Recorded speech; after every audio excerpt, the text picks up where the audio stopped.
চাঁদপুরের ফরিদগঞ্জে সুবিধাবঞ্চিত শিশুদের সংগঠন প্রজ্বলনের পক্ষ থেকে পথ শিশুদের মাঝে শীতবস্ত্র বিতরণ করা হয়েছে।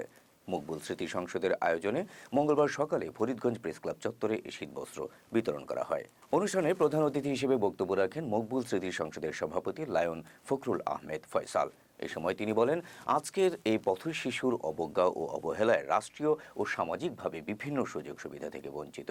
আজ বঞ্চিত পথ শিশুদের পাশে দাঁড়াতে পেরে নিজেকে ধন্য মনে করছে। আগামী দিনগুলোতেও শিক্ষা, চিকিৎসা, ভ্রমণ সহ যাবতীয় প্রয়োজনে মকবুল স্মৃতি সংসদ পাশে থাকার প্রতিশ্রুতি দেন তিনি।